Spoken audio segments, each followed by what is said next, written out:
All right, I think we are coming up live here. Let's double check and make sure everything is working. I think we're live. Let's see. Yeah, that should be working.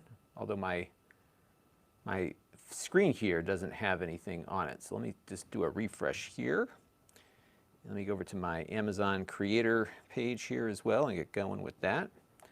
And today we're going to be playing around with this, which is the new, let me get my Amazon thing going here.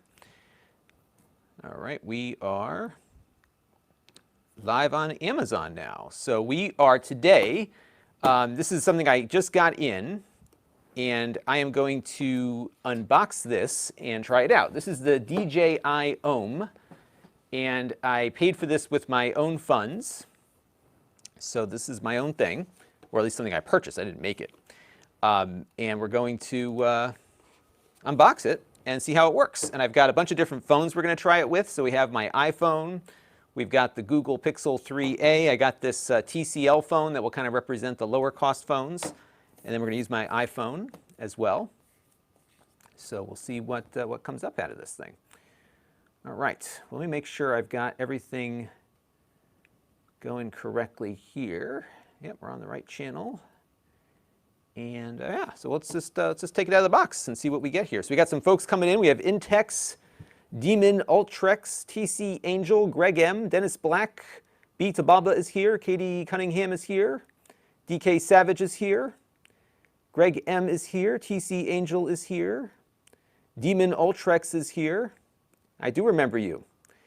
And many more will come. So let's take this out of the box here and see what we got. Ed H is here as well. So yeah, I just got this in yesterday or the day before. This is actually the first thing that has been delivered to me by Amazon directly. Usually the mail comes or something like that, but this was an Amazon delivered package. So let's see what we got here. Computer guy is here. So there's a couple different ways. So in case you don't know what we're playing with here, I should tell you, this is the DJI OM4, and this is a gimbal for your smartphone. And I bought this for a very specific reason, which is to use my iPhone with my NDI system, which is something I use to bring video into these live streams and my recorded videos, because my handheld shots get really shaky. And so I wanted to see if this would work with its own app, but also other stuff as well. And what's cool about this, at least, and this is what we're going to test out here, is that it uses one of these little clamps as opposed to, oh, look at that, as opposed to having something permanently stuck on your phone all the time. So you can use it with a smaller phone or a larger phone. And so I've got a bigger phone here, and then I've got a smaller phone also that we'll play around with. And it looks like it fits on the bigger one. I do have my, let me get my Pixel phone, my Pixel 4. So I just want to try it on a whole bunch of different phones to see how it works. And I wanted to see if it would fit on phones with cases, because I don't want to have to keep taking the phone out of the case to attach it to this thing. And I also don't want to stick stuff to my phone or my phone case. So this is the largest phone that I have. Let me put it up on screen here. Whoops. So this is the largest phone I have. This is the Pixel 4 from Google. And it fits along the back of that just fine. And this is magnetic, so what happens is, as I understand it, again, we're still early into the unboxing here, but you attach the phone, yeah, wow, magnetically to this, and then it will use it like a, wow, that's a really strong magnet. Holy mackerel. Woo! That is like strong. So that's good. It hangs on pretty good. So we'll test and see how it does. But I like the fact that you're not sticking anything to your phone. You're just using this little clamp here. And it's got these little rubber things on there too, so it won't scratch up a phone without a case. So that is the plan. So who is here? We got more people dropping in, some curiosity about this product. We got folks on Amazon also. You can say hello if you're watching on Amazon. This is $150, that's what I paid for it. So not all that expensive, I guess. I mean, these things tend to be kind of a dime a dozen now, like as far as the gimbals out there. But you don't have to balance this one. It's all smart. It's got smarts in it, or so they say.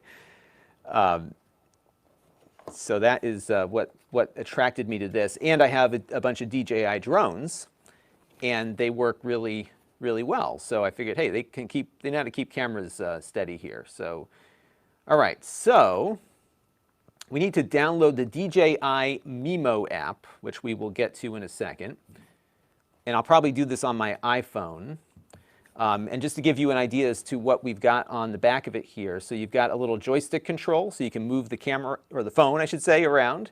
Record button, looks like an M button, which I'm guessing is for manual mode. USB Type-C port, and there's a USB port over here. So I'm guessing one of these is for charging, the other interconnects to the phone. And there's a tripod mount here at the bottom. It feels nice. It actually feels like a really high quality build here. And DJI doesn't mess around. I mean, I've been very happy with their drones. So I have a Mini, and I have an Air. So now you have two options for the attachment. So you can use the clamp, which is what I plan to use, or you can stick this thing to the back of your phone, and they have a template for getting it centered. The problem with the sticky thing, though, is that if you stick it once, it is not stickable again.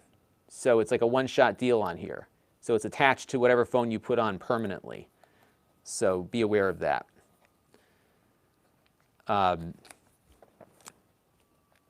So Brian Parker is here, Mark Seals is here, Todd Daniel is here.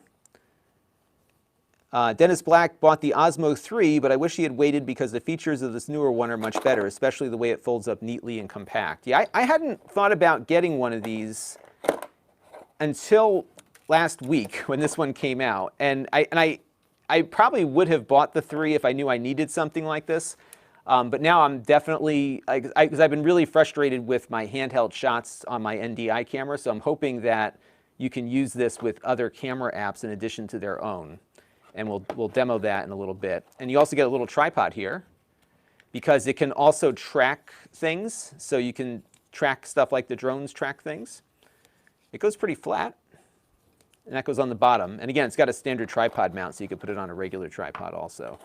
And right now it's raining. Otherwise, I would take it outside a little later and play around with the dog. This must be the charging cable. And I think what I might do is give it a little bit of juice while we're waiting here. And actually, I have, where did it go? I have a charging cable down here that I can use in the interim here. So let's put some charge into this thing while I look at the rest of the documentation. So we'll just plug that in. Yeah, it's charging. So battery had some juice in it, but we'll put a little bit more in because it's got a pretty strong motor. So that's what you need the battery for. Lewis wants to know, how comfortable is it in the hand? It feels pretty comfortable. We'll get a better sense when I get it all up and running. But it feels nice. I think it's plastic. The material on this feels very similar to the new drones that they've come up with. Maybe it's like a lightweight metal, but it feels nice and solid. It is heavy. It's got some weight, and that magnet, like I showed you before, is really strong on it. So you want to keep this away from your credit cards and your hard drives, because it will break stuff. All right, so here's something else, because remember I was mentioning that tape is a one-shot deal? Well, it looks like to give you some additional tape in the box, in the bag here. So you've got some extra little stickies. So that's good. What else is in here? Let's take a look. But like I said, my intention is not to use the tape at all. A little alcohol cleaner for the foam before you apply the stickers. And another one of these little stickers here. So you do get a couple of them. But they're also very good at selling you supplies, so you might have to deal with that in the future. And then you have a template here for aligning the center point, which I'm guessing is going to be pretty critical. All right, so we got a book, a quick start guide, in a number of different languages, so it looks more intimidating than it is. So the clamp they suggest getting into the center of the phone.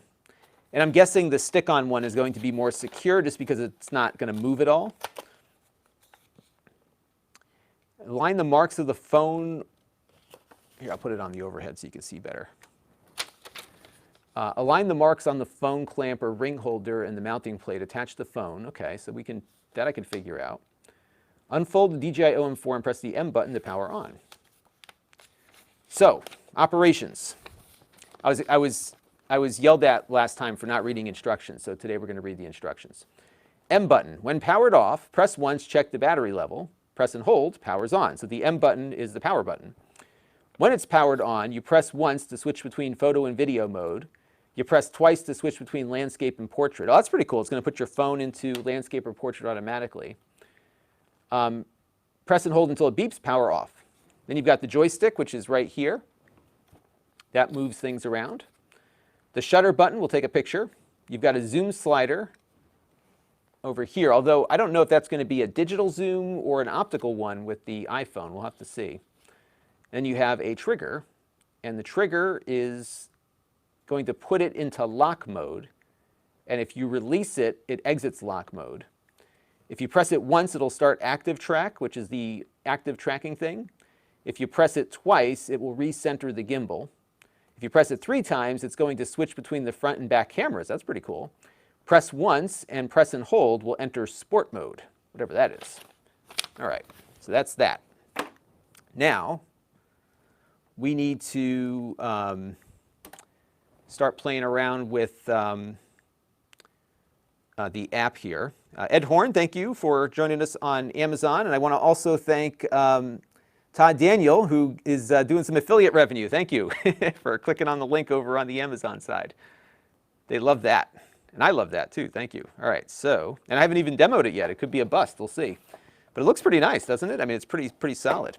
So what I'm going to do now is put my phone into Do Not Disturb mode. And we will see how this app works. So we're going to download the DJI Mimo app. So now I've got 3 different DJI apps on my phone. I have the one for my Mavic Air, one for my Mavic Mini, and I've got now the DJI Mimo, which is called the My Moment. And what I'll be able to do here, thanks to the wonder that is NDI, is I will be able to show you my screen as we mess around with this. So I'm going to set that up here while I wait for the app to install. So we're going to start my screen broadcast here. And I'm guessing I'm going to have to, here's the iPhone. I'm going to have to sign in with my account and everything. So we'll take this one step at a time here. Let me just do a nice little overlay for you. Multi-view, NDI. Okay. All right, so this is what I'm looking at right now. And we're just going to go here to open. Okay, DJI Mimo. I got to agree to the terms of use. Agree to the product improvement program. I guess I don't have to do that, but whoa, my goodness. Okay, allow. I don't want the notifications, but I did anyhow. I'm going to allow that. Got to get the Bluetooth going. Wants to access the microphone, I'm guessing for its camera. Okay. So, I'm guessing here that the first step is to turn on the thing here. So let me unplug. Let's see if we can get this going here. How do we get into... All right, tap here to connect a device. Tap here to view tutorials. Okay. Oh, I found it already. Look at that. So we'll say connect. And I'm going to pair it. Pair it, not pair it. Read more stuff.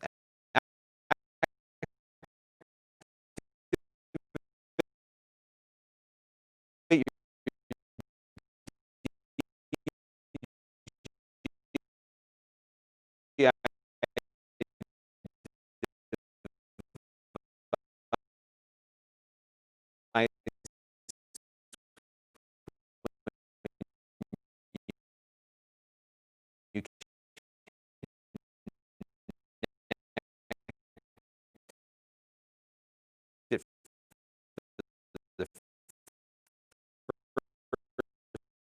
Time to receive warrant get device. Okay. Exactly. Log. Have to log that real. Have a account. Odds and password manager. Oh, look at this here. DK's fall pressure. I know let it figure it. Although thinking it's bad. Them, you know, that panel we looked at. One, started, wasn't with gigahertz. I think that was partially their documentation's problem, but it still was something that may have been, it wasn't in the instructions, but it could have been in there. So, okay, let's see what we get here. All right, so hang on a second, folks. This will correct itself in a second.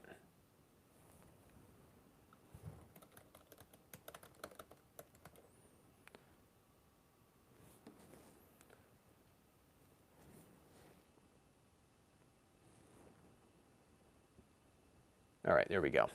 So yeah, we're still having internet problems. I have not gotten my new connection yet.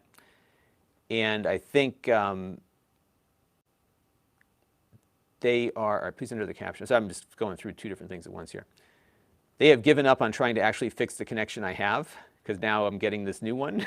So, all right, so now I've got to register a second account. So I already have an account, but I have to create another one. Oh, great. Yeah, let's use that. Okay. Oh, come on.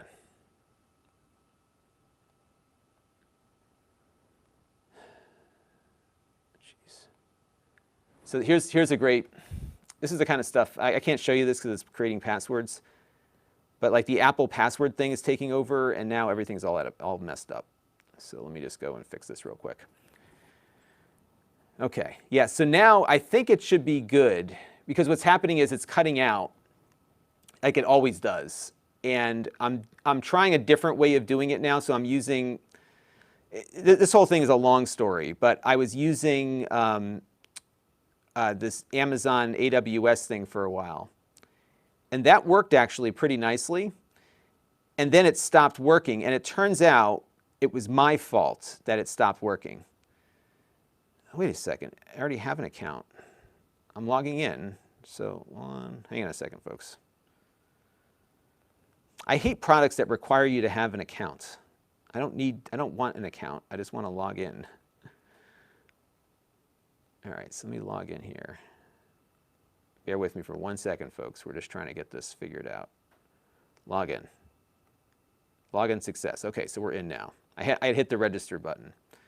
So I'm going to confirm my account information. Now I need to install the phone before activating, as the gimbal might jitter because of unevenly distributed loads. So that's what it's telling me now. I'll show you what I see on screen here. So we're going to, I guess we're going to just power this thing up. Now I don't know how to unfold it, because they weren't clear on that, but I am going to unplug this, and let's power it on here. And I'm not sure how it, oh, I see, it goes out like that, okay. And then what do we do? So we've got it out that way. And I guess I just attached the thing to it. So let's try that real quick. All right, so we've got, it's kind of floating around here. And this magnet is like super strong. Everything is sticking to it. So what I need to do now is attach this to the back of the phone. And I have it upside down, so let's get it right side up here. Okay, there we go.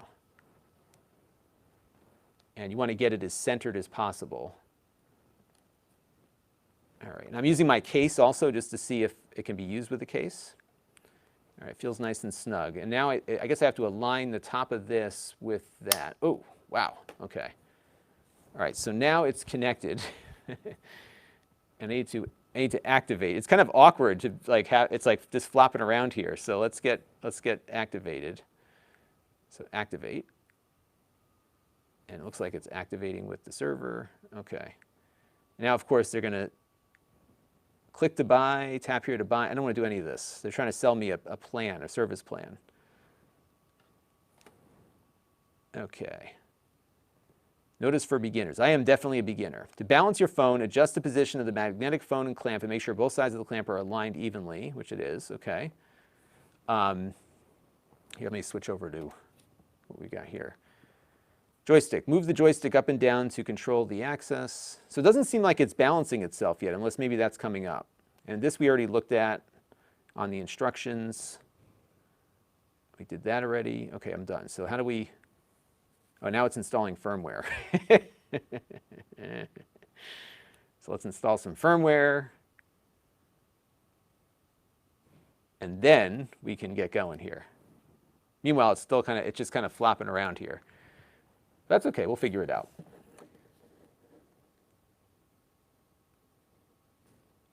All right, so let me take some questions here.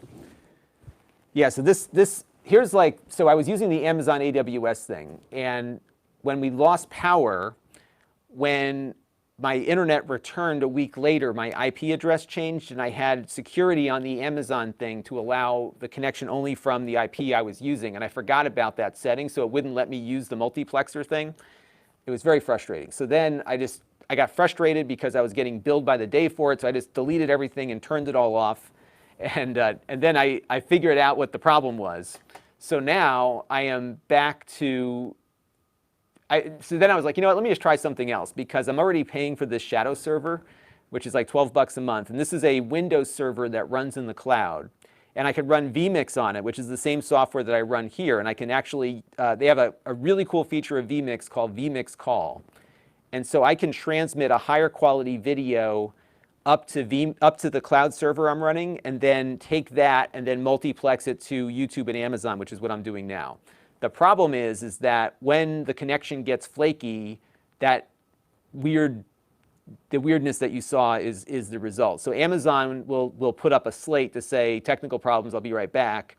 This one doesn't do that. I got to figure out a way to maybe, there might be a way I can script it so that if it sees a lower bit rate, that it'll flick that slate on to kind of have it work as it did before.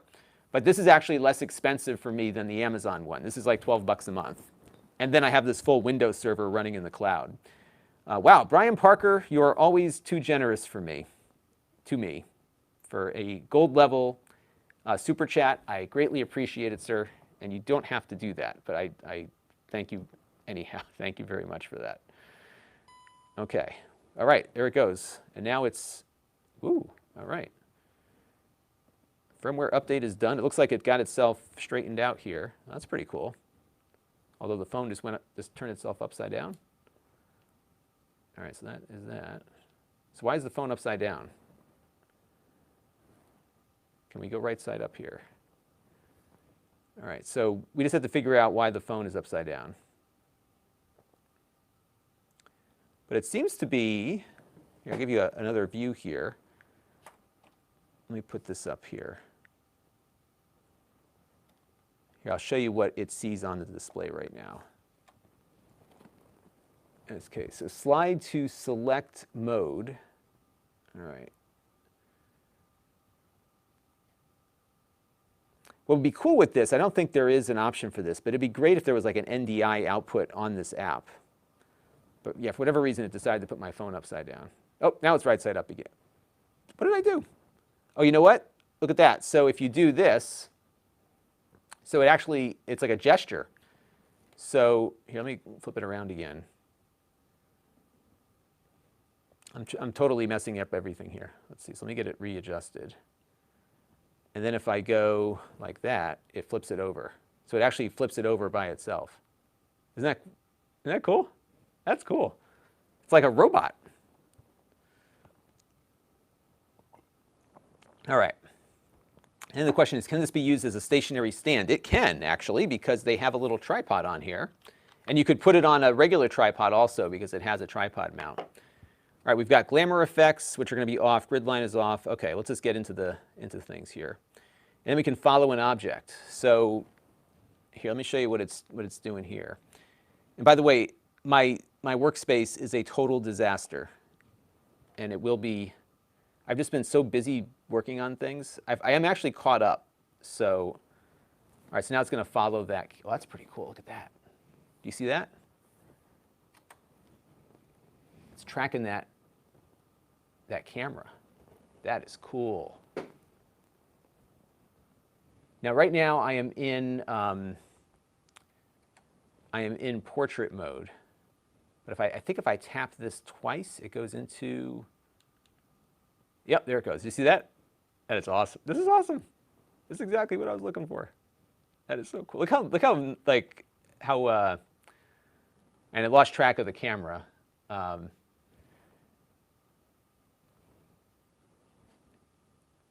here, watch this. what did it, oh, it just got messed up. DJI, I just put it in standby mode. I think I must have hit it too many times. Okay, there we go. This is so cool. I'm impressed. I think it's pretty neat. It's like the smoothness of the motor. You don't even hear it. It makes no noise.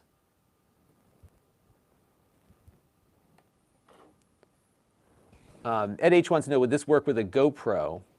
No, so this is designed only for smartphones, but apparently it'll work with any phone you put on it. So we're going to try we'll do the Pixel 3a or 4a next, because this is a pretty lightweight small phone. But I got my iPhone on it right now. So now the question is, here's what I want to know. This is going to be the make or break for this for me, actually. Oh no. Oh, it's still, okay, it's still connected. All right, good. So now what I want to try is, good, it's still working. So we're going to try the NDI camera app. And why we want to try this, so I'm not going to get any of the auto aiming stuff with this, but I am going to get, okay, so we got NDI up now. And let me just switch over to the actual NDI camera. What's crazy is my phone is actually outputting 2 NDI feeds simultaneously. Isn't that wild? Okay, so now my intention with this software is what you're about to see now. So I am not using the DJI app right now. I am using the NDI app from NewTek, because I wanted to get something where I could do still shots, or not still shots, handheld shots more efficiently. Handheld Obsession, thank you very much also for the super chat here. He says, keep up the good work. Best on YouTube. Also, we are Trekkies. What are my thoughts on Lower Decks? So I've been watching Lower Decks a little bit. I'm not really into it yet. Partly because it's just it feels like a comedy show to me, which I guess is what it is. But I really liked Picard. I thought they did Picard really well. All right, so here's what we're going to try. We're going to do a little handheld shot here to see how it looks. Now, this is not with their software. This is with my NDI software. So this is coming in from...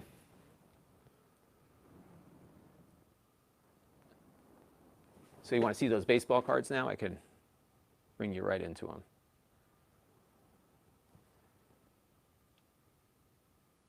I think it's pretty smooth.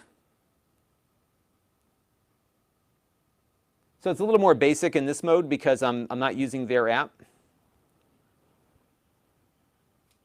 And you got to keep it kind of centered. So it does tend to, I don't know if it's drifting so much. Let me get it back into where I want it. So I'm going to keep it right there. Oh, I see. Oh, this is interesting. Oh, this is neat. So here, let me show you something cool that I just discovered with it. It's, if you turn your wrist, it'll pan the camera. So I'm not touching anything, right? So let me get it back into the position I want.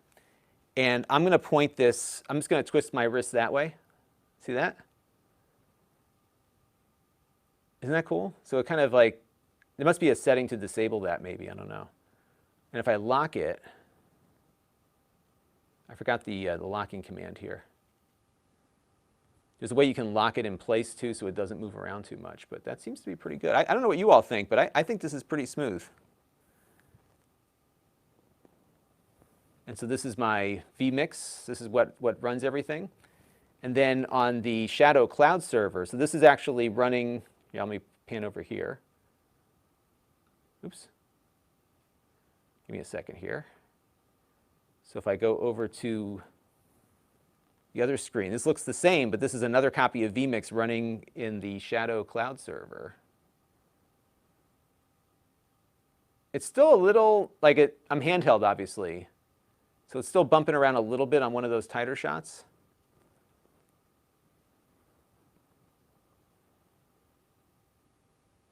But it's much, much smoother than it would be otherwise. So I think if I get in closer on something, it's a little less smooth, but if I really start shaking my hand here, obviously it's going to pick up some of that movement. but it's better than it would be otherwise. But this was my whole goal for this, was to have something that when I want to go handheld and show viewers something. Yeah, it's still moving around a little bit more than I would like, but because the one thing that the NDI software doesn't do is that it doesn't support the built-in stabilization. So I'm a little unhappy with how shaky that is. I don't want any of that movement. And I'm surprised it's not doing better than on that. So let's go back to the app and see how it does there. But to continue, I would love to hear, though, Handheld Obsession's thoughts on the new Star Trek show, because, yeah, I haven't really gotten into it. Like, it's okay. And I like that it's kind of set in, like, the period of time when Picard was the Admiral. Let's go back to this one. And there we go. Perfect. Okay, so I'm going to just hit this, go back to this mode, and we'll go back to the DJI. So I think it's going to handle itself better in the DJI mode here. I mean, it's certainly better handheld than it was before, so I'm not totally complaining about it. But let's repeat what I just did. And let me put it into landscape mode here.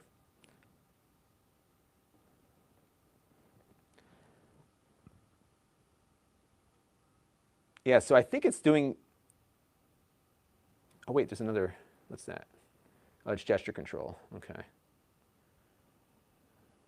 There's a lot of bells and whistles to play with on here for sure.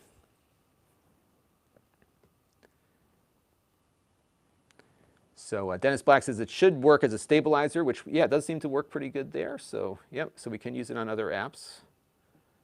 So we found that out. But you answered that before I started playing with it, so I got you. There's a sport mode. I wonder what does that do? So sport mode, I'm guessing that must allow for a faster movement maybe. Zoom speed, here I'll show you. See, the problem, I can't show you, maybe I'll just go back into this orientation here. That'll give you, all right, so let's take a look at some of these options here. Zoom speed, control stick, control direction. That's the gimbal. Follow mode, tilt locked, FPV, or spin shot. So follow, I'm guessing, is following my wrist movement, and then tilt locked, let's see what this FPV mode is. Okay.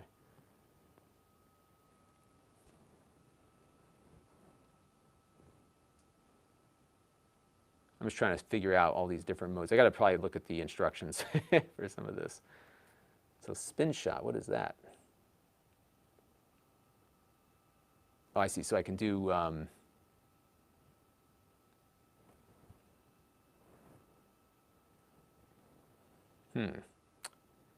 follow, tilt lock, FPV, and there's follow. So I'm guessing follow is kind of just following the movement of the hand. Yeah, I'm guessing that's what these modes are for the stabilizer. You can turn the flash on, the white balance, all that good stuff. Yeah, so it's kind of like its own camera app, obviously. And apparently they've got some other crazy modes. Okay, so this is like the like one of these Alfred Hitchcock kind of things. Yeah, let's try that one, see how that looks. Okay, dynamic zoom.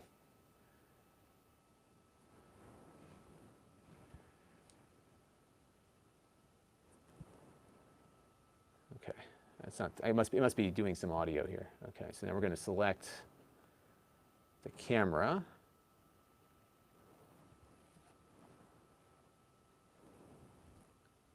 Okay, move in.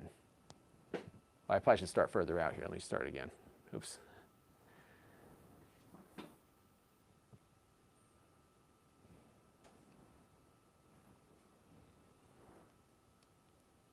Let me get this better here. Okay, so we're going to start further out. It looks like it's doing an optical zoom. Okay, so then I'm going to hit this. Now I need to move in. Okay. So it's going to create the video now. So Ed H wants to know, how did I get to the desktop mode using NDI? My experience with NDI on my phone is through the camera only. So they have an app only on the iPhone called NDI Capture, which allows you to capture the screen contents. All right, so now, here goes my copyright thing here. All right, no music, no music, no music. No, none of these things. Blah, blah, blah, blah, blah, blah, blah. All right, let's get back out of that. Okay, so we don't like anything that could lead to a copyright thing. All right, so let's go back into this mode here. And I need to go, all right, so that's, I wonder if it's in my photo album. Let me look in there real quick. So I created a photo or video. So let me go over here. Oh, it does have one in there. Okay, so let's take a look at that. Yeah, it didn't work out too well. Let's see, is there another one? I kind of get where it's going with it, but the quality is not good. Here, let me show it to you again here. Let's play this back real quick. You got to be like super far back. It does like lock it in there, but it's using an optical zoom, which doesn't look so great. Yeah, I don't know. I'll have to play with that a little bit more when the weather's nicer. So that's my daughter. She's doing learning from home today because we have partial schooling. So she's in Monday and Tuesday, and then Wednesday everybody's remote, and then Thursday and Friday she's remote. All right, so let's take a look at the instructions again, because I just want to see what our options are here. And unfortunately, it's like raining right now. Otherwise, I'd be outside with this thing, like trying all sorts of stuff out. But I just wanted to get it unboxed and kind of figured out. And then I'll do more with it later in the week here. Okay, so let's review. So the trigger, press and hold, enters lock mode, release to exit lock mode. Okay, so if I hold the trigger down, it locks it in place. So you can see I'm moving my wrist around here and it doesn't move. And then if I move my wrist, see that? So now it's moving around. So lock mode is what you want if you want to keep a stable shot. So I wonder, so let's go back to the NDI camera. I wonder if it might be more stable if I hold down the trigger to lock it. So let's try that real quick. So NDI. I will say it does a nice job also of keeping the camera like secure on the desk here. All right, so let me put it into that mode. And let's switch back to the camera output. All right, so now, and I'm at too high a resolution here. Okay, so here we are just moving around.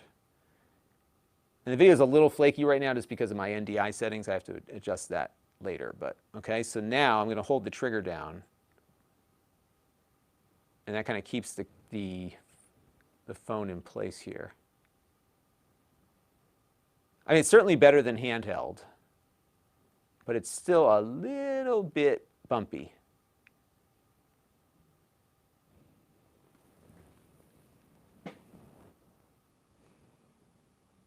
Pardon the mess.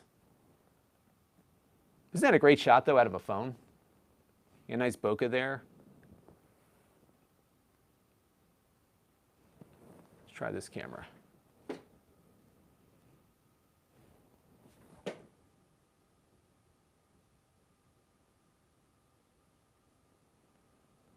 Not bad for handheld.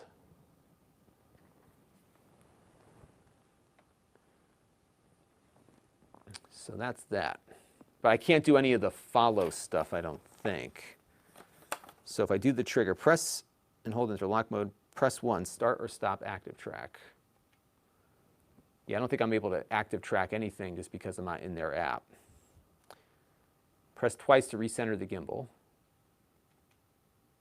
Okay, that's cool. So it kind of recenters. So if I get it all out of whack here, so let's say I have it like tilted down like this, if I tap twice, it resets. It gets you back to center.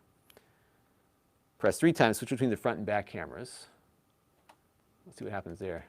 Yeah, that won't work because it's just not, the app's not loaded right now. Yeah, so I'm going to have to read up a little bit more about how this works here. Yeah, my basement, so Todd Daniel loves my basement. It is a total mess right now, for sure.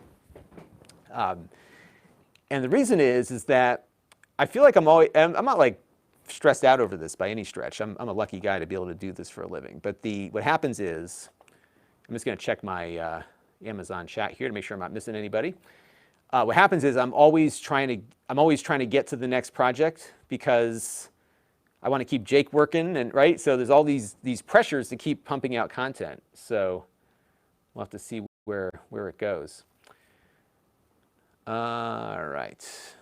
So Ed Horn's left a lot of chats in Amazon. Sorry, I missed these. I was on my phone here. So Ed wants to know, will this work with the GoPro? I think we answered that one earlier. Phone is waterproof, but I don't think this is. I don't feel like getting wet today. But it does seem pretty smooth according to David's devices. And Ed says, my home office is nice. You just have to make sure the landlord doesn't get upset with the mess. Yes, the boss does, but the landlord's okay. All right. So let's scroll through here. Some people talking about soccer.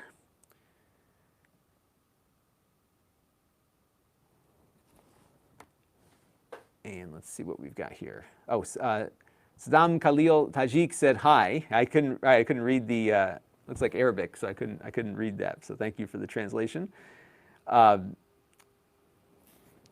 Jonathan ditched his OMB3 for the Snappa Atom earlier this year. Wireless charging, full 360-degree rotation, and much more for less than half the price. And he says that DJI is the Apple of the gimbal. I'll give you that. I think they are definitely the Apple of the gimbal world. What I like to look for is simplicity. So does it automatically balance everything out? Because that's been the one thing I've looked at. In the past, I had looked at a bunch of different gimbals that were out there for smartphones, but there was always this effort of trying to get everything balanced properly. And what I can't stand is stuff that has to like get set up every time I use it. I just like, it's like for here, just to give you an example, like when I go and shoot my videos, I basically come down here, I hit a single button on my little Wise app to turn on all the lights. So the lights just come on, all of them. I turn on the computer and turn the cameras on, and boom, there we go. We start streaming. So that's kind of my workflow. So if there are other products, I'd be interested in seeing them actually to try out, because I'm always on the lookout for stuff.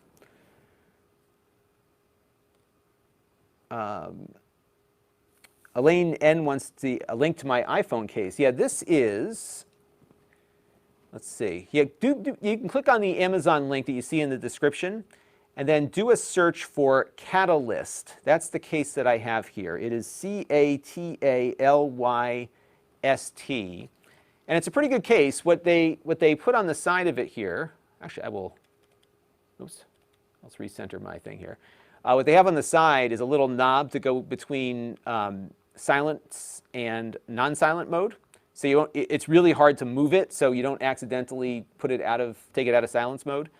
Not that that matters anymore, because I never leave the house. But I found that the switch is getting harder and harder to operate the longer I've had the case. But the case has been working really nicely. In fact, I got this case at a show I was at, where they were one of the last things I went to before everything shut down.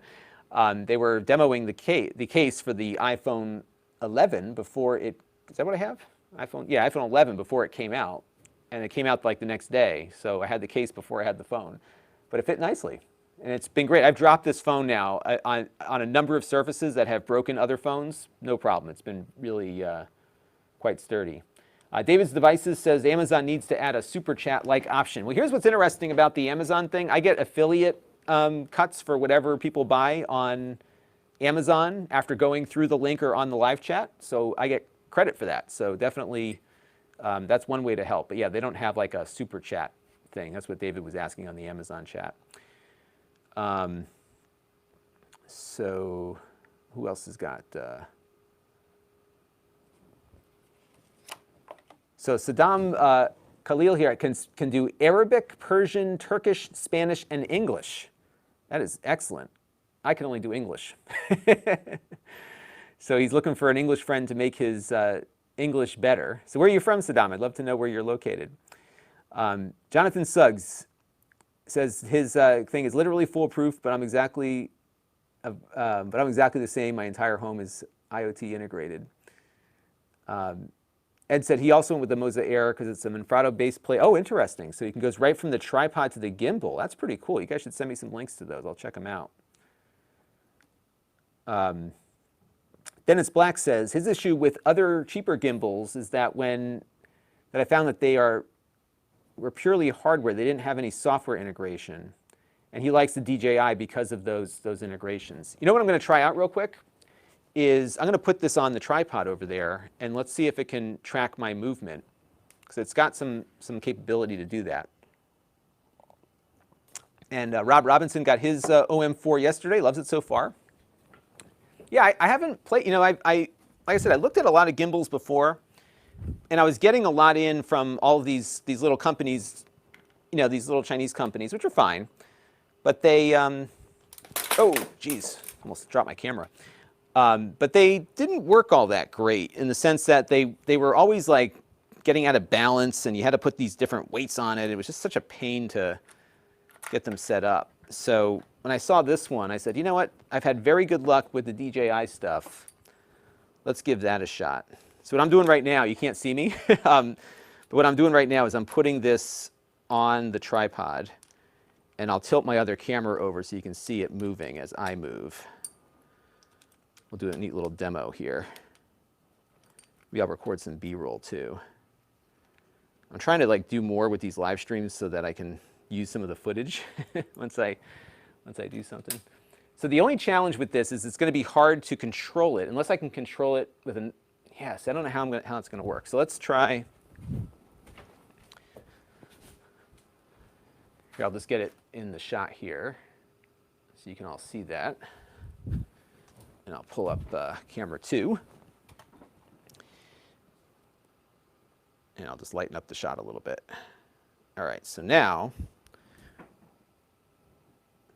because you'd almost like to have like a second controlling app so that I could control this while it's on the tripod, right? Because that would be a lot easier. Because right now I'm going to try to manage this. Okay. So let's see here. David's Devices says, when you start dropping things, you make it look like Linus Tech Tips level. Yeah, I guess he drops a lot of stuff, right? So I'm just going to go back to the DJI app here. All right, so I wonder if it's got like some automated mode to like just find people. So what's this thing do? These are glamour effects. I don't want that. Gesture control, follow and shoot. Use gesture control while shooting, while the gimbal automatically follows the user. Okay, so I'm going to identifying gesture, stay within 4 meters of your phone. Okay, so let's go within 4 meters of my phone. And I think it's still, oh, perfect. So I can do this. So let me pull this up here. Okay. I'm not sure what kind of gesture it wants. Should I hold my hand up? What's the gesture? Identifying gesture. Let me see what it wants for a, ooh. And I also have so much junk on the floor that I'm going to trip and kill myself one of these days. Okay, so let's go over to this. Gesture control. Oh, I got to do, the camera will begin recording after a 3-second countdown. It's unavailable when the zoom magnification is 3x. Okay, so I have to give it like the peace sign or a hand up. So let's try the peace sign. And I guess it's going to record though. Oh, shoot only. Gesture control only controls shooting. Or follow and shoot. Yeah, we want follow and shoot. Okay. So let's try that. So let's see.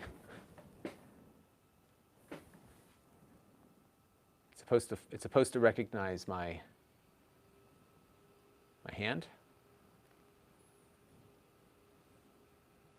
That doesn't seem to be working. Oh, there it goes. Okay. So I guess it's recording me. Well, that's pretty neat. the limitation you have is that you don't have any kind of optical zoom. So, like you're stuck with the shot that you got. And what I don't know, I mean, I've got 3 cameras on this thing. I don't know if I can choose which of my cameras that it uses.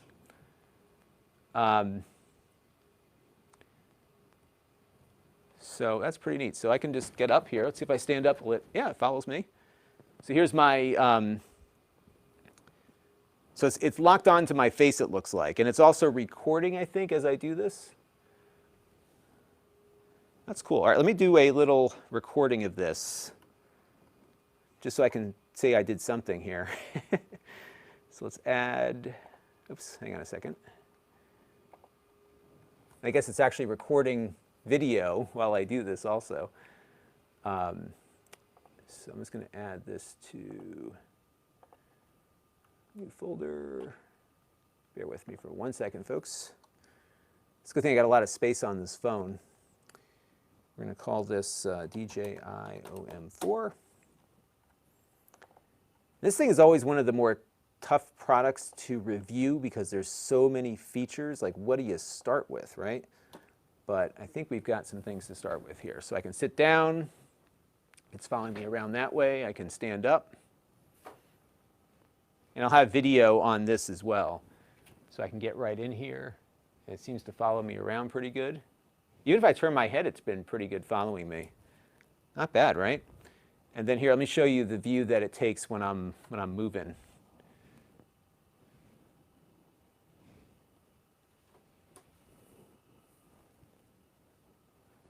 So it's pretty aggressive. It's not as spooky as the drone thing either, because on their drones, like the drone will just like follow you around like a dog, and it's kind of spooky when it follows you around. So that's pretty cool. So now if I put my peace sign up here,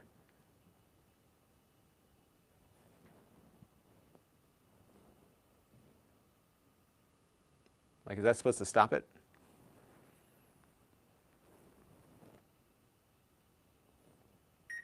Okay, yep, so then it recognized that. So now I'm free again. So John Suggs says, get a screen share app or a remote viewer to control the phone on the gimbal. Yeah, I guess you could do that on an Android phone, right? And if I hold the high five, I guess it wants like the high five kind of close to my face here. Here it goes. That's pretty cool, I gotta say. And it's tracking me as a person. I guess it can track animals too. So let's see how far it can go. Can it follow me like around this way? Yeah. I'll see you all later. So it's still got me here. If I walk into the darkness, so I may start recording this again. And it lost me. See that? Oh, and the drone will do the same thing. Yeah, it looks like it totally stopped. So let's try this again.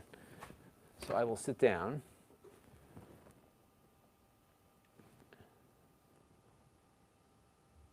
Okay, so let me sit down here.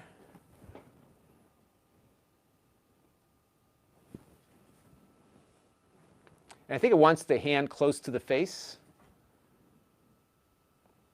Okay, it found me again. There we go. So I'll get up. So I think if you're moving quickly, it's going to try its best to keep an eye on you. And it's bouncing quite a bit. You see that? Watch, ready?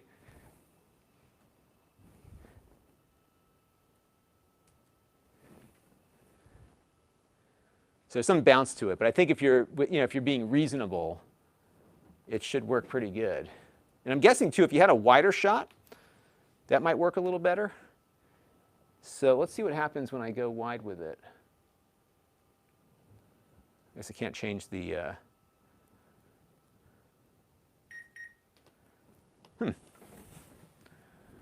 That's pretty cool. Yeah, Lewis says, talk to the hand and then it stops. That's kind of true, isn't it? That's cool. All right, so that's cool. All right, so we got some things to demo. Let's take it off the tripod real quick, because I want to see if I can run it on an Android phone. Let's see if there's any real difference there.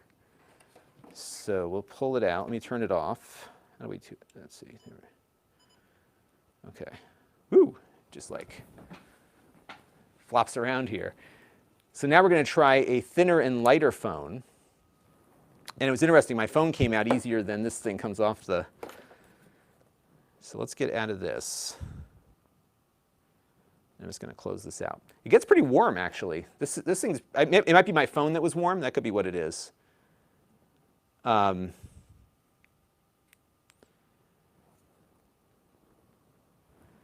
So David's Devices says, I don't know what I like more than this, me demoing this or the device itself. Yeah, it's kind of fun to play with things, isn't it? And this is what and just so you know, like this is the kind of stuff that I do when I first get these things in. I just like to play with everything and see how it all works. So now I've got the Pixel 4a. In full disclosure, Google sent this to the channel free of charge. I'm just going to log into it real quick. And we're going to get the app installed on here and see how it works on Android. Because I'm most curious to see if, how it handles a lighter phone. So I go to the Google Play Store. And we want to look for DJI Mimo. Okay, there it is. I'll show you what I'm. Oh, my other camera's like way off. Over there. There it is. Excuse me for 1 second.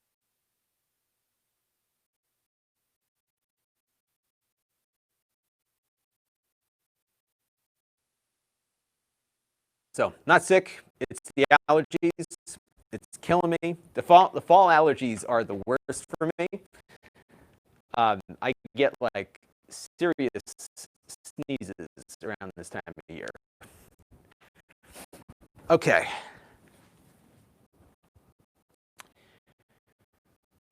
So now we are ready to go here. So just installing the Mimo app here. Just gotta wait for that to go through. Okay. Bryant says, job killing tech. Yes, until you walk off frame. And Jonathan says, I don't have to go to the gym anymore. That's a good point. I don't have to do that. So we're just going to download this. And also in the box, they included some other cool stuff. So I get this little pouch, which is nice. You can put stuff in there. And in case you're just tuning in, you have two options for connecting your phone to it.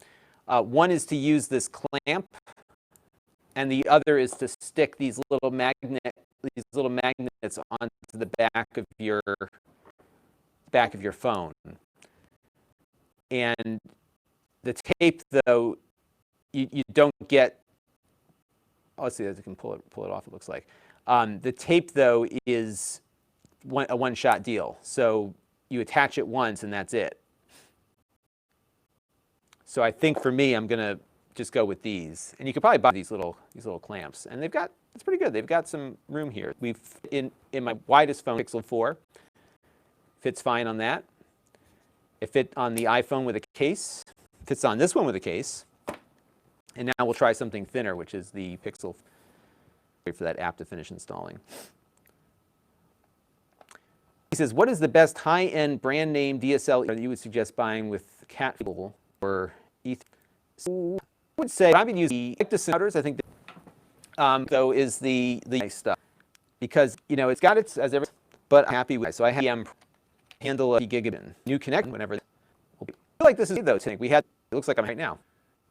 Let me see. So once my thing gets improved, we'll have much better streams. Okay, so now we're going to go through the process of the app install. This is pretty much the same app as it was on the iPhone. And what I'm going to do now is turn this back on. And what I'm not sure is if it's going to let me attach this to this device, to this phone or not, or if I have to reset it. I don't know. So let's see what happens. Okay, so now I need to go over to I guess I got to log in again. So let me log in. Because I would like to be able to use this with more than one phone. I've got all these nice Android phones. It'd be nice to be able to do that, right?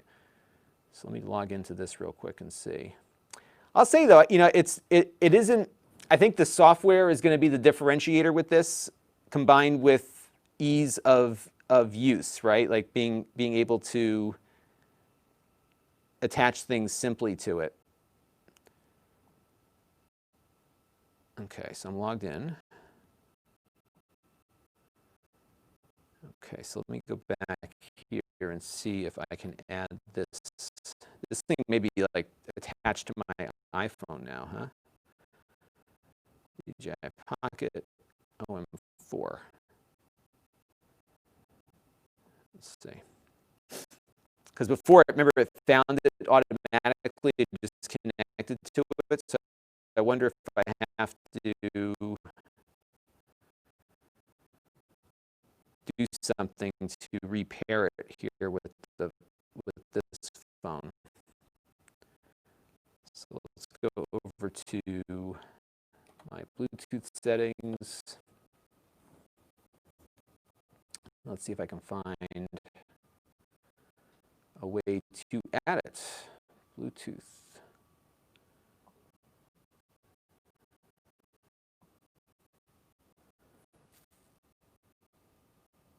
I got all these weird things in this house. I have no idea what half this stuff is.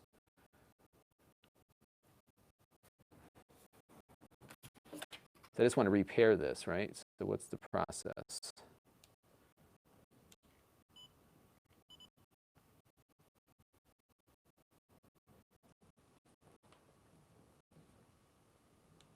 There it goes. Found it. Okay, so let's connect.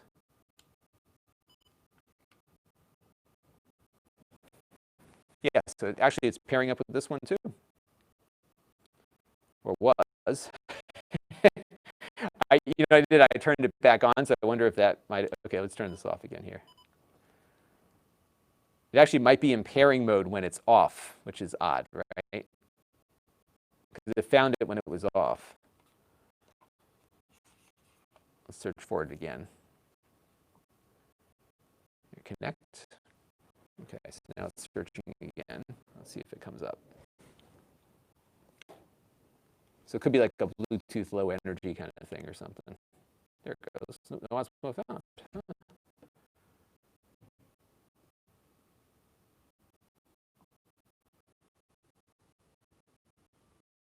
Okay, let me quit the app and go back in. Oops. You know what's funny is how close the iPhone is beginning to feel like the Android phones and vice versa. Like the gestures are the same. Like, you know what I mean? It's like there's not much of a transition between the two anymore. All right, so I've got this on. Now I found the button is when it finds it.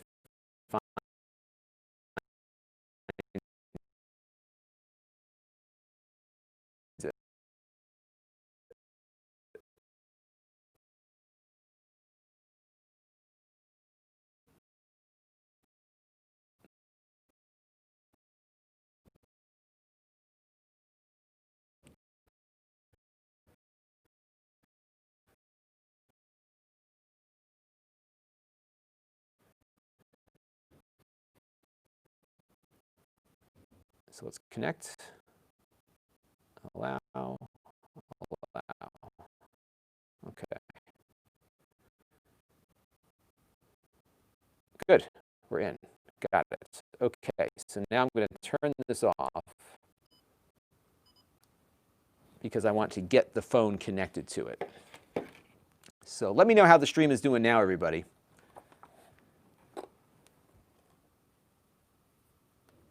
So this is a little bit different. So here's a good little scenario.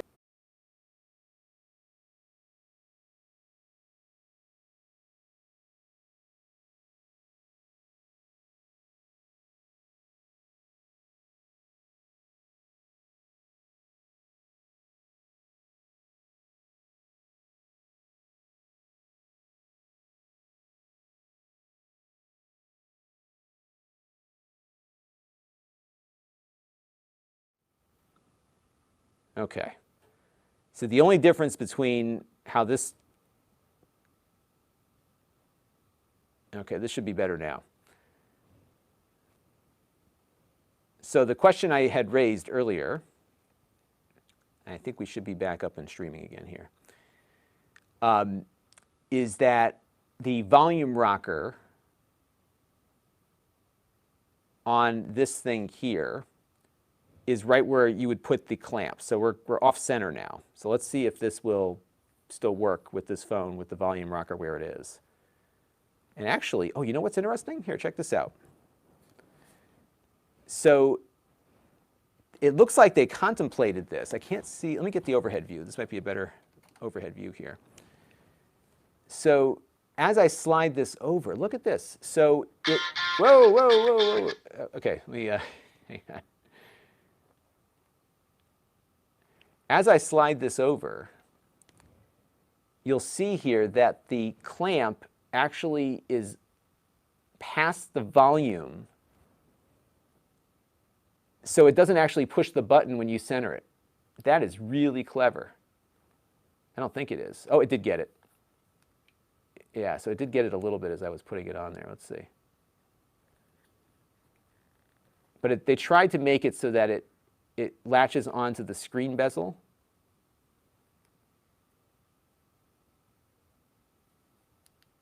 Okay. Yeah, so it did hit it a little bit, but it really grips. And it's going to depend on your phone, but it really grips on the bezel and not on the button. So it's possible to get this centered without that volume button getting triggered. So that's intriguing. Okay, so let's go back here. Yeah, so the only thing I've got to figure out with my new setup here is, so the Amazon thing I was using was really effective at noticing when the bit rate dropped, and then it would put the slate up. And the recovery was actually very similar to what I'm seeing here, where it kind of like suddenly catches up. So I wonder if I could if there's a script I could set up on vMix on the server that I'm running this on that would detect that and put the slate up, and then I would know. Because that's the only issue, is that before it would just do it automatically. But here's the difference, is that if we were doing this just straight from my house to YouTube and Amazon, you would have all been dumped out by now. So that's the reason why we're doing it this way. So you get the glitchiness, but the connection is held because it's coming out of Shadow's servers, and that seems to be doing better. Okay, so we're going to load it up now with the Android phone, and we're going to align it like so. Oh my goodness, that magnet is like ridiculously strong. Okay, so now we're going to power it up here. And I got to say, what's nice about it, and I don't know, again, I don't know what the state of the art is on these things, but it appears as though it is doing a really good job of auto balancing.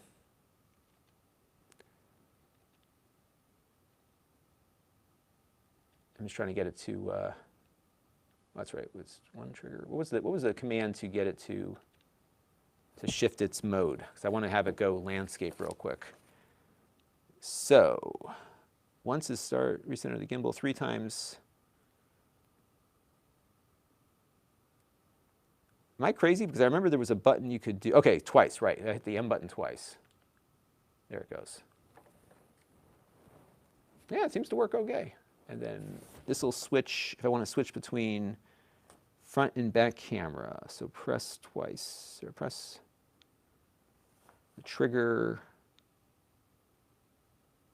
3 times. So if I go, let me tilt the camera here so you can see what I'm looking at here. All right, so if I go 3 times, 1, 2, 3, it's supposed to switch to the back camera, but it didn't do it. Let's see.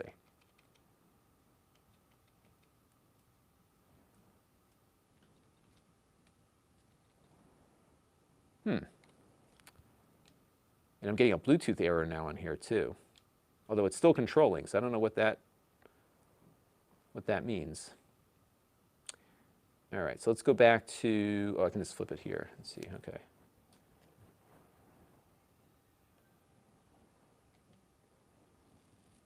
Oh, you know what happened? Because it was in the active track mode. 1, 2, 3. Well, the good news is that it is stable with a lighter phone, and it's balanced. So it's not, you don't have to be precise in how you set this up. It feels like it gets it on track there pretty decently. Yeah, it's not bad.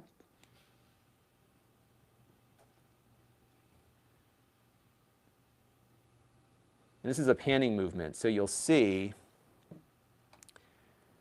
as I move the base here, it'll very gently move the camera to where I want it. And then if you don't like where you're at, you go and hit this twice, and it will recenter. And then if I hold it down, it'll lock. So it's locked in, right, so it's not panning now when I tilt. So if I hold the trigger down, it locks it, and then it locks on whatever position I had it on.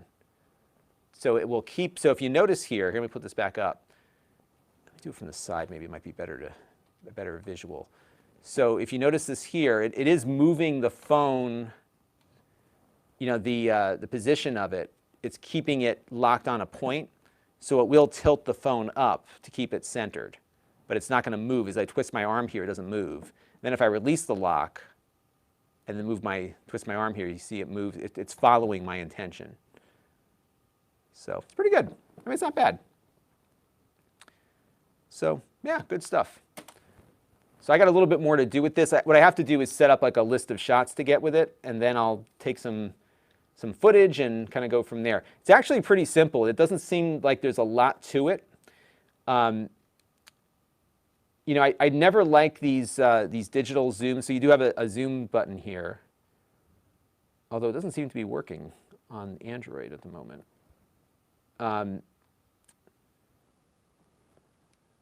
There's a photo mode.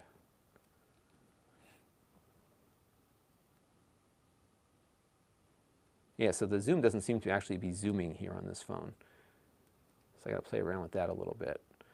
But the problem with this is the one thing that I don't always like is that you give people a zoom control, but you don't get a good image because you're doing this digital zooming. So that's something that I'm not a big fan of. AL Stream Test in Amazon is checking things out. Hello. So you heading out? Okay. Yep. Yeah, I don't want to. You want me to bring it down? That's okay. You leave it there. That's fine. You leaving now? Yeah. Okay. We'll see you next week. Next time. So, yeah, good stuff. But yeah, it's pretty simple. Simple is good. I like simple. And I'll tell you what, the magnet on this thing, let me just turn it off real quick. The magnet is ridiculous on this. So I turned it off, and then it gives you your phone back. It kind of flops around. And it gives you a sense as to how strong the motor is, because when it gives up, it just flops. But the magnet it's super secure. And I was reading some reviews where people were like, well, the phone doesn't hold on very tightly. I think it's super strong.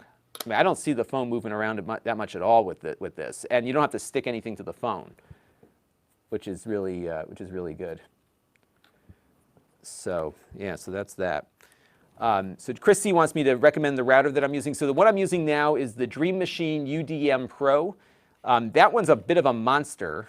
Actually, I could show you what it looks like. Why don't we do that real quick? I'll show it to you running in my back room real fast here, and we'll give it a good test of the gimbal while we do that. So I'm gonna get my iPhone going back here again. So we'll pull that up, and let me go back to the Osmo here. So what we're gonna do is we're gonna do a nice little demo of my equipment room, because my house is such a mess, or my workspace is, that I'm no longer embarrassed by it because you've all seen it now. So we're going to put this in here. All right, so now we've got the little clamp on the bottom, and they want you to get it as centered as possible, but I found it's pretty forgiving so far. Okay, so we're going to drop out of this, and we're going to go to my NDI camera app. So we're going to go to NDI HX camera. And I'm just going to put the video mode at 1080p. Now this is not their native app, but this is what I can use to get video to you directly. So now I'm going to go over here and select the NDI HX camera. All right, we're good. So now I just need to align the top of my phone with this. And listen to, oh my goodness. It's scary how strong that magnet is, to be quite honest with you. All right, and now we're going to power the phone up, the gimbal up. All right, and now we're good. So I'm just going to put it into landscape mode. I forgot, what was that? Oh, it was this one. This is a double tap. Okay, there we go. All right. So I think we're ready to go here. So I'm going to show you the router that I am using now. And let's go and do that real quick, and then I'll take a few more questions, and then I got to go do some paperwork because it's, you know, the beginning of the month, got paperwork to do. Okay, so we're going to cut to my, so this is me walking with the gimbal now. That's what we're using. All right, and we're going to go into my equipment room, and I'll show you the whole setup here. So we're going to do a little walk, and we're going to open the door. My light's going to come on. You can just tell me how awful my cable management is, because it's terrible. So in case you're wondering, hopefully this is all working. This is my UDM router, the regular Dream Machine. And then below that is all of my networking stuff. So I am going to clean this up, so don't judge me too harshly, because I have all these different patch cables that I've been connecting over time. And most of these terminate down here. So I've got, on every wall, I have 4 network jacks. And I did that specifically because I wanted to run NDI video like I'm doing right now. So I just have a lot of home runs right into the switch. So my main switch is right here. This is a TP-Link gigabit switch. And I've got a lot of stuff connected, as you can see. I've got a couple of Ethernet runs here from the upstairs. So this is the game room where we have our game console and home theater stuff. And then the middle one is now my daughter's bedroom, but it used to be the office, so that one's empty. And then this one here is my master bedroom. So those all come into the switch here. And then below that is an unpopulated switch that will be populated soon. And by the way, we're using the gimbal here to do these shots, and I think it's working pretty nicely. This, by the way, is exactly why I bought this, was for this reason. So what you see here is my Netgear 10 gig switch. And interconnecting to the rest of the network right now is a direct attached copper SFP plus cable. So this is 10 gigabits going into this. And then when I get my higher speed multi-gigabit devices, I can plug in to those ports. So what we're going to be doing is the game room is going to get a 2.5 gigabit switch, and we're going to plug it into this one so that we can get that 2.5 gigs running upstairs. And then this is the UDM Pro. And so right now it's got a connection here from my cable modem, which of course is running over coax. And soon we'll be getting a fiber connection, and what'll happen is we'll be using another one of these SFP cables into here, because the fiber connection is going to be 2 gigs. So we're going to want to use a faster connection. So that's how we're going to do that. And it's cool. It's got a nice little display on here. So I've got my little bandwidth thing. Isn't that cool? So it's like a little real-time display. It gives you some other little factoids as to how your network is operating. It's neat. And then in here, I don't have it set up yet, but the router will also work as a security DVR for their cameras. So I can put a hard drive in here and run a security DVR. So we got some work to do on the cable management, but we're getting there. And then this place is just a disaster because all I do is make videos and throw poop on the floor, and that's how it goes. So yeah, that's the routine at the moment. So let me just turn this off here real quick. And I'm actually in a good place this week because I have 3 videos done and not posted yet. So that leads me to be more motivated to actually clean up a little bit more. So I may do that for the rest of the day today because I have time. And I wanted to just do a stream here to get this stuff kind of set up and running. So that's why we're doing that. Let me return to the live stream here, make sure that that's working still. So yeah, that is the Osmo. So we'll probably review this a little later in the week And we probably have another stream coming up.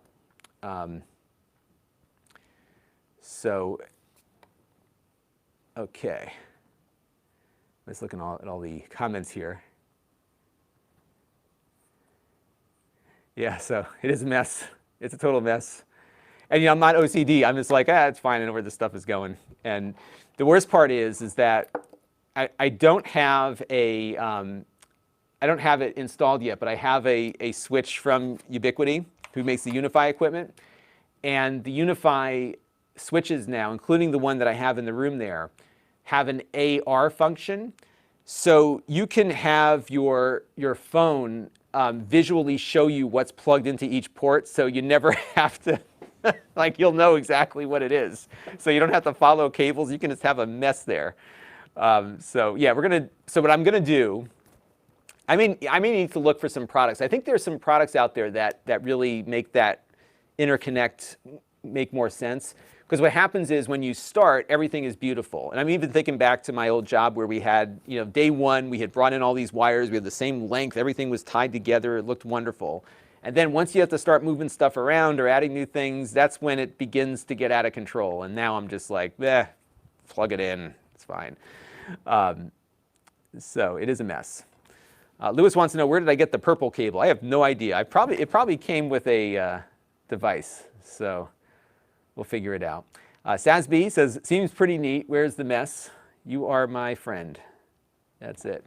Yeah. So my thing is that my I kind of judge my productivity not on what I do, but how many videos I'm able to output. That's how I look at the productivity of my week. So that's kind of the approach that I take. And as a result, if I spend a day not making a video, I feel like I'm not getting anything done. It's a weird thing. So what happens is, if I had planned to clean up and organize, it just kind of gets pushed aside. So what I've been doing is slowly organizing on the weekends, because I try to keep the weekends free of production. I still do a lot of work. I prepare the wrap up on Sundays. I do, I just do stuff. But yeah, I've got to do some work there.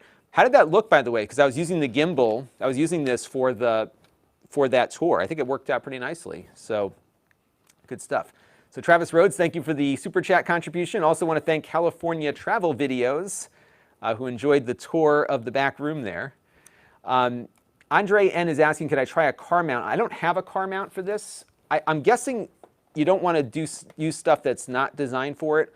And the reason is, and I'll scooch back over to this view, is that it looks like, let me darken the shot up a little bit more here. It looks as though this is very magnetic, but there's I don't know if you can see it, but this middle part sticks out a bit, and it fits perfectly inside of this metal ring here. So it kind of locks it into place. So I would imagine anything magnetic, my gosh, it's so strong. I can't even tell you how strong this connection is. I would imagine that anything magnetic would work here, but it won't fit properly. And because this is moving around, I think you want a good lock. And so what happens is, not only is this magnetically connecting, this centerpiece here is locking into this ring of metal. So I think that's probably why you won't want to try a car mount. Alberto Da Silva wants to look at the V-Box. I don't even know what the V-Box is. Do me a favor, email me at Lon.TV what the V-Box is. I will check it out. So I'm always on the lookout for new stuff. The problem that I have with over-the-air TV where I live is that I don't get anything over the air. I get one channel, so it's hard for me to do a good review of over-the-air stuff. Chris C has a TP-Link TL-R860 8-port DSL router. I'm trying to see if a better one. So he's getting download of 2.6 megabits per second and 1.26 up. So I guess it's a matter of what your connection is too. There's so many variables in these things. And this is a good point. So as you saw, I had that cylinder router that was off in the room over there. That one has a max bandwidth that it can handle of 867 megabits per second. So if you go faster than that, it's not going to give you a gigabit internet connection, for example. So that's why I went to the UDM Pro, which can do, I think, up to 3 or 4, maybe 8. I forgot what the number is, but it's high. But it could be that your router is old, but if you're on DSL, DSL is likely the culprit. DSL connections are just not very fast. It's an older technology. So I would check with your, with your internet provider and what you should be getting. That would be worth looking at. MG, Ahil Sian wants to know, what do I do aside from making videos? This is it. This is my full-time job. I am doing videos all day. I do some consulting work too, but mostly making tech videos during the day. On the Amazon chat, Edman enjoyed the tour, and he's okay with my messy wiring. He also mentioned that the unit is balancing by the motor and not by the physical balance. So that's true. So if you used a mount that wasn't compatible, it might stress the motor more. So I could see that being an issue as well. And then, oh, by the way, this is how you fold it up when you're done. So you just flip this over like that. And oh, look at that. That's pretty cool. So when you're done, here, watch this. When you're done with this, you flip it over like this, and it locks in. So it doesn't move. And you can put it in your little pouch here and be on your way. You're definitely going to want to keep this charged. And I think what I'm going to do is start charging it now and get it going here. And the other problem I run into here is that, speaking of doing this full time, so right now it is 3 p.m. My time.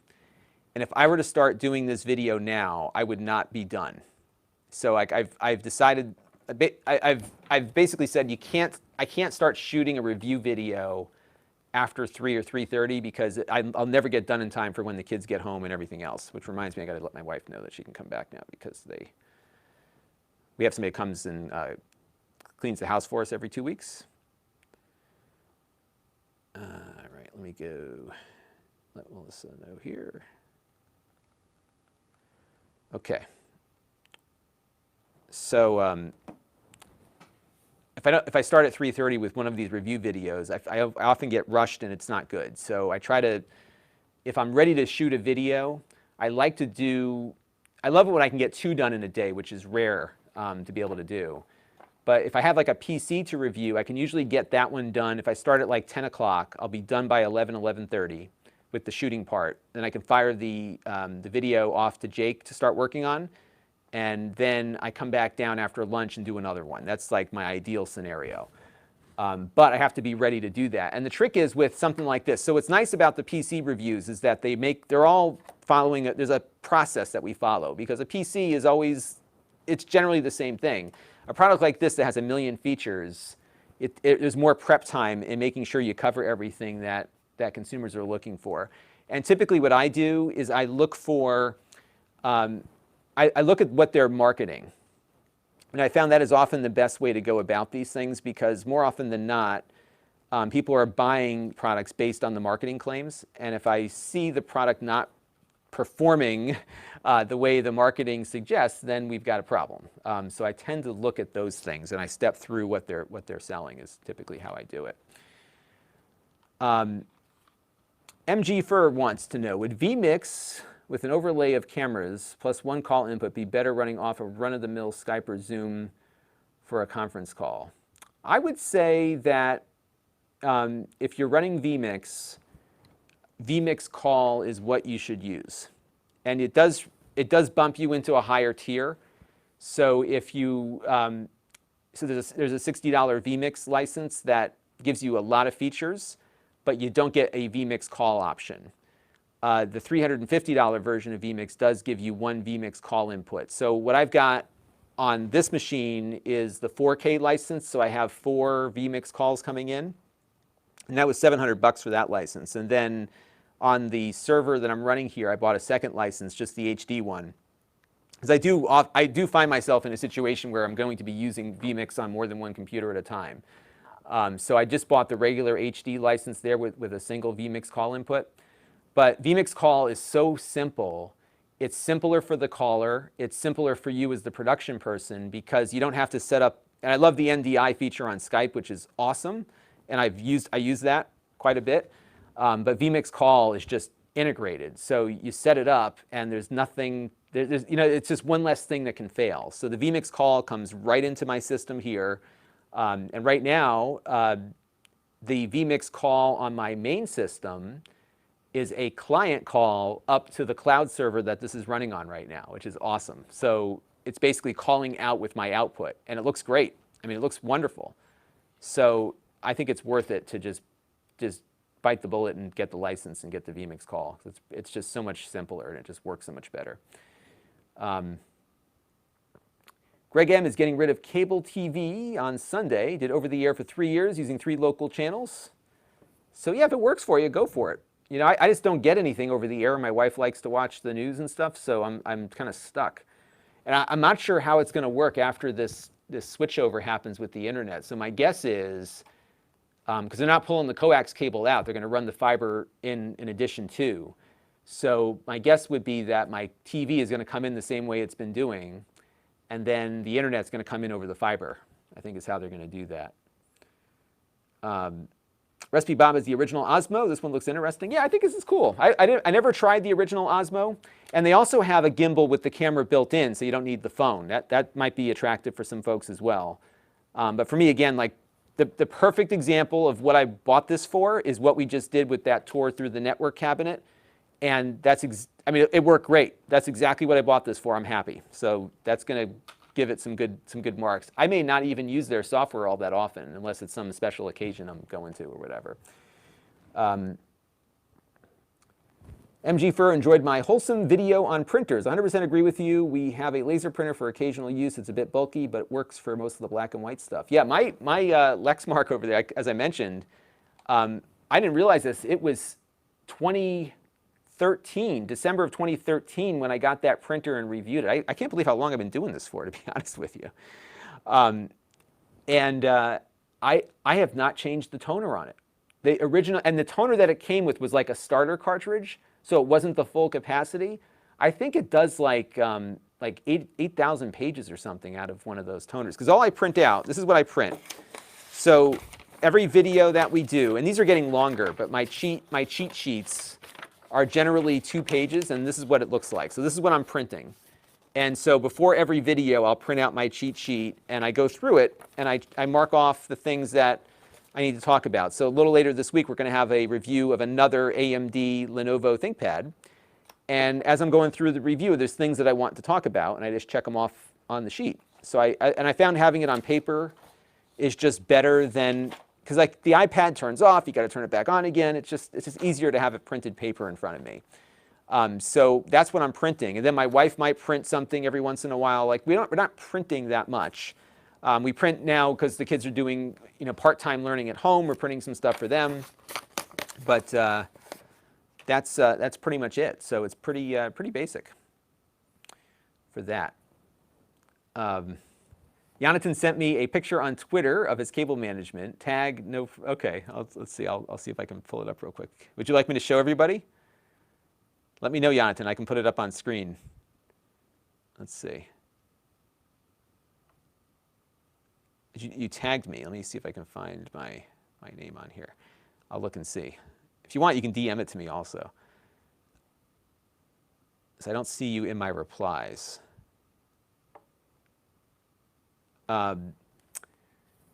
NoSol, do you mind explaining how to screen broadcast from your smartphone? Yes. So what I am using for screencasting is something called NDI HX camera. Actually, I'm sorry, NDI HX Capture. Let me show you what the app looks like here. It's actually a very basic kind of thing. And so you just click on the capture thing, and what it does is it will broadcast my screen as NDI video. Now I'm using something called vMix, and vMix allows you to bring in NDI sources. So if you have OBS or you have vMix like I have, or a TriCaster, when you have an NDI video source on your network, it just magically can be brought in like something that was directly connected. So it works well in a production environment. If you're using Zoom or Google Meet, I'm pretty sure those tools now allow you to broadcast from the phone without having any secondary applications. But I'm using NDI, and I use it a lot for a lot of different things now because it's really effective at that. Mark Smith gets 34 channels over the air. That's really good. Actually, my dad lives about 10 minutes away. He's down towards the water.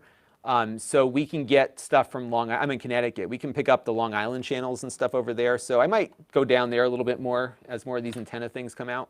So what I'm hoping for is that the Long Island stations and the New York stations will likely be the first to go over to the new format to, what's the acronym? ATSC, you know what I'm talking about.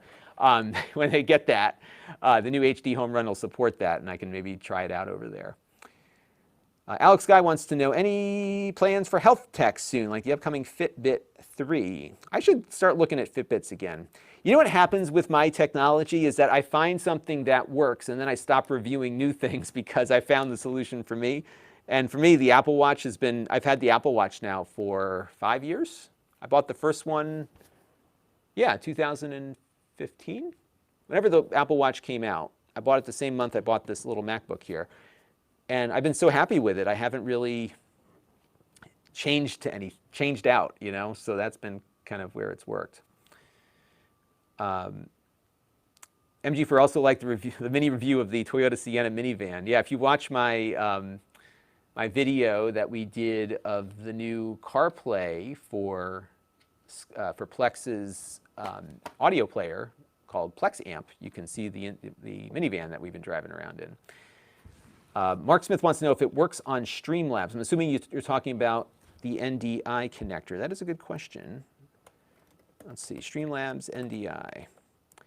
So NDI tends to work locally on the network. So so it looks like Streamlabs has, if you do NDI and Streamlabs, you'll likely find something there. If you're using something like StreamYard, which is like a cloud solution, NDI is probably not going to work as well with that. And the reason is that NDI really, the way it works is it needs to be on the local network. Even if you have like a super high-speed connection, it's not ideal. But there's a new format called SRT, which I was trying to get working for this setup before I went to the vMix call option, that will work in a similar fashion over the internet. And people are really liking SRT, which is a new standard, open source standard. Travis Rhodes said, do you see the new NVIDIA broadcast software? I did not. I need to check that out. I'm so behind. I need to look that up. Sabi asks, do I still have the Pepper Jobs gyro remote? I do. It's over there. I haven't hooked it up lately, but I do have it still. That's probably the best remote I've seen out of all those little remotes there. That one works pretty good. Edman says, have them shoot a conduit for the fiber. Yeah, they're going to be doing the conduit. I'm going to do a video on it once they show up to run it. And so the way it works at my house for the fiber connection is I have a telephone pole across the street. And what they do is they run power, phone, and cable down that pole under my driveway. And then my driveway is shared with 2 houses behind me. So they run it all the way down the length of my driveway to this little junction area where there's a transformer and a big cable splitter and a telephone thing. And then they run it out to each home individually. So the guy came out, because I wasn't sure they were going to be able to run the fibers through that process. But he said, oh, this is easy. So they're going to run it exactly the same way the cable is using the existing cable conduit. They're going to run from the top of the pole down the conduit. It's going to go all the way out to that junction point.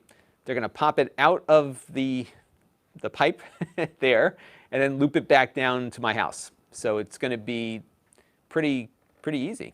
So it should be good. Sasby was wondering how that gyro remote held up. It held up pretty good. I haven't used it all that much, so I can't say if you use it heavily if it'll hold up as well. But every time I take it out for something, it's been great. It's a good little remote. Nick F. was playing with NDI in his iPhone 7 Plus with OBS and gets a red broadcast bar on the top. So that's interesting. So you're saying that it's transmitting the broadcast bar through? because it does do that on the phone screen. So you might be using the NDI capture versus the NDI camera. So I would look at NDI camera to make sure you got the right app, because NDI camera will give you a, so if I queue it up here, let me show you what it does. If I queue up NDI camera, give me 1 second, I'm just going to pull it back up in on my thing here. So if I load NDI camera in preview, so you see how it's blue right now? And if I put it in preview, it should turn green here in a second. Yep, see how it turned green? And then when I go live with it, if I switch back quick enough, let me see, so now it's red. And see how it's red and then it's turned back to green? So that's there to let you know that you're on live. And I think it can be turned off maybe, let me see, it may not be. I found the app is very minimal in its feature set. And that's partly why I went with the gimbal, because, so check it out. Like here I'm trying to, let's say I want to show this, see how shaky that is?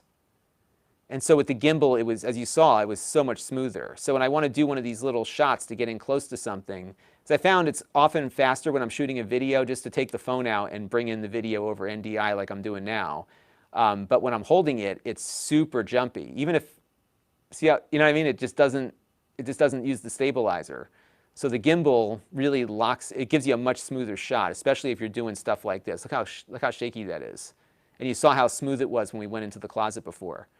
So that's why I went with the gimbal. But yeah, the notification up here is normal, but that shouldn't get passed to your production hardware. And that's what it's there for. Now on the capture app, which is what we use for doing desktop capture, let me look at that real quick. Because that, I've been noticing a little issue with it. And what I've been doing is cropping it out. So let me show you what I've been getting on mine. So let me go back, I'll just pull up, so I'll pull up a screen that I can show you all. So I'll pull up my Amazon screen here. And let me just switch this over to the display. Now what you're going to notice on mine, and this might be what you're experiencing, is I get a little green bar on the right-hand side. Is that what you're getting? So if you get that, that is a bug, I think, in their software. So what I've been doing is cropping it out, because I can crop in my vMix software. I'm sure you can do that in OBS. I just crop off that right-hand side, because I am getting a little green bar with it. And that shouldn't be there, but it is. So that's something they gotta fix that. So yeah, good stuff. All right, well, you know what I'm going to do, folks? Jonathan's got to run. So thank you for tuning in, and I'll look for your picture that you sent me, and maybe I'll share it again if you're okay with that. I forgot that I had the chat on the live chat and not the one that shows me everything, so I've probably been missing chats along the way, which I apologize for, because YouTube like filters. Oh, no, I got it in there. Good. I've been seeing everything. Okay.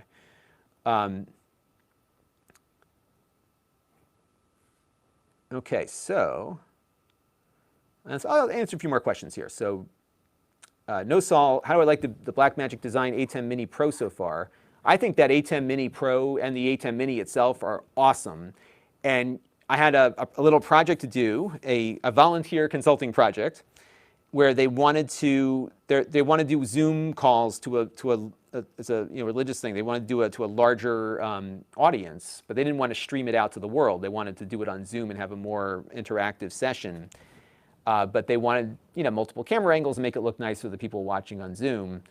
And so the setup was super easy, because we had the A10 Mini, and we have 3 cameras and a computer going in, and then just USB out to actually that Acer Swift 3 AMD laptop that I've had in here. So I just let them borrow that stuff, and it's been great. Like it's super good. And what's nice is that the Mini's doing all the heavy lifting, so it's just bringing over an MJPEG video feed that it sees as a webcam, and it's just awesome. I mean, it's just amazing how good it is for the money.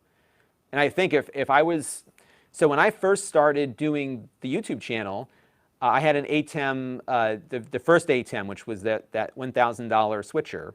And then you had to buy a whole bunch of other equipment to get everything to work properly, including an external recorder. I think the Mini is great. Like if you were starting a YouTube channel, if you're just doing cuts like this, 3 cameras, it's super simple and it works. And you can't beat the price. It's really good. So Travis Rhodes said they announced it yesterday. RTX voice baked in, a bunch of cool features. Oh my goodness. So they're actually doing like their own broadcast software. I got to check that out. I will definitely check that out. So yeah, I'm going to have to try that out and see what it's like. Yeah, I think NVIDIA's really, I'm looking at just how well the NVIDIA hardware works with vMix. It's just incredible how good it's working. So, and I can show you, let me show you my screen here. Just give me 1 second, I'll show you exactly what I am looking at right now. And you can see what I'm doing. So I'll pull this up for you. It's going to be a little flaky because we've got a bunch of stuff on screen here. But if you look on the bottom, so I've got right now, I have 3 cameras coming in. Now, the one thing that I did buy on my vMix system, so remember we built this on a stream a little while ago. And what I have on the system here is a system that we built. It has a GTX 1080 NVIDIA GPU, and then we have the i9 processor running with this one. So this is kind of like a mid-range, mid to high-end gaming PC. But the GPU is an older one. It's just a 1080. But if you look down at the bottom, 3 cameras coming in through my DeckLink PCI Express card, 1080 30p. We're using only about 7% of the full system resources. Isn't that crazy? It's just nuts. And if we pull up my system performance here and go to, so you can see like it's just minimal. So the GPU is doing some rendering because that's what's processing the video. But we're getting by just fine with it. I think it's running about 50%, but I'm pretty sure they pre-allocate the resources. So I think if I dropped number 4 here, this should reduce the memory footprint. So take a look at the GPU memory. It's at 8% right now. If I drop 4, yeah, so that brought it down by a percentage point there. I don't know if it's going to drop the processing here, but it's doing a good job. It's really minimal from a resource standpoint. The big thing will be when I switch over to 4K. I have a feeling that I might need to upgrade the GPU to run 3 or 4 4K video sources at the same time. So we'll have to see how that plays out. But yeah, good stuff. All right, everybody. Well, I am going to have my little afternoon snack, and then I'm going to start cleaning up a bit, getting some of my paperwork taken care of. I got to post a video tonight, too, as a matter of fact. So let me get the video ready for tonight. I think tonight we'll post the Panasonic window camera that I reviewed. We did a live stream about that a few weeks ago, so that'll be going up tonight. And we'll go from there. Ricardo Gallan wants to know, will Facebook Messenger use NDI cameras? So I don't believe so directly, but if you go to the NewTek website and download the NDI tools for Windows, they have an app as part of the NDI tools that will convert an NDI source to a webcam. And I believe it's now working with both Windows and Mac. So you could pull any NDI source over the network and have it become a webcam on the computer that you're running the software. So that's how I would do it. And then it would work with Facebook Messenger. But I don't think you could pull it into Android or iOS, so just on the PC or Mac. So that is that. Edman is taken off, so he's going to go watch the Streaming Idiots. So have at it. The Streaming Idiots is a great resource. I use them a lot, or visit their Facebook group quite a bit. So that's a great stream to check out. And I might enjoy a bit of a snack watching them as well. So that is going to do it. So first of all, I'm going to say goodbye to the Amazon folks. Thank you for watching. And we're going to end that stream. And I am going to terminate this stream in a second as well. But I really appreciate everybody tuning in. It's fun to play around with this stuff while I have an audience, because I can get some good feedback and do some good demos and stuff. So that will be lots of fun. Oh, MG4's got a suggestion on a camera review. Well, as it turns out, I have a Eufy camera here. I never got around to reviewing it. I should do that. I have one. It's been on the list of things to look at. So that's that. So yes, soon we'll look at that. So yeah, good stuff, everybody. So I'm going to catch you all soon. We've got so much content on the way, and I appreciate it. All right, one more question from Soul Assassin. Would a Lenovo Flex 5 be the best 2-in-1 with stylus? Oh, that's a tough one. For graphic design and illustration work. I think, here's where I think on that. I think you're probably best going with the iPad for that, especially for stylus work. The Lenovo Flex, the AMD one, is a great deal. I mean, it is a tremendous deal for what it is performance-wise. But the Apple Pencil, and you can email your complaints to me at Lon.TV after I say this, the Apple Pencil is the best stylus in the world. I have not found anything better than it. And if you have a nice 12-inch iPad Pro, which has a beautiful color display that's calibrated for all the latest and greatest stuff, I think for art, it is probably the tool to use right now. So I would probably advise if you have the money to pay for an iPad Pro 12-inch, along with the Apple Pencil, I think that's going to be the best for serious artwork. The difference, though, on the graphic design side is that it's probably better for layouts and stuff to use a PC or Mac for that. But I think on the creative side, the iPad Pro and the Pencil are just awesome. So that is my 2 cents. All right, on that note, I will catch you all soon. Thank you very much for tuning in. And I have to thank some folks for their support. Brian Parker for a very generous gold level contribution, so thank you for that. I want to thank Handheld Assassin for their super chat. All of them are generous, by the way. Handheld Obsession for their super chat, Travis Rhodes for a super chat, and California Travel Videos. So thank you all for your super chats today. Those help out a lot. And I will see you all very soon on the next stream. So stay tuned. These pop up randomly, so hit that notification bell, and I'll be here when it dings you. Okay, talk to you all soon, because I can't talk anymore. Bye-bye.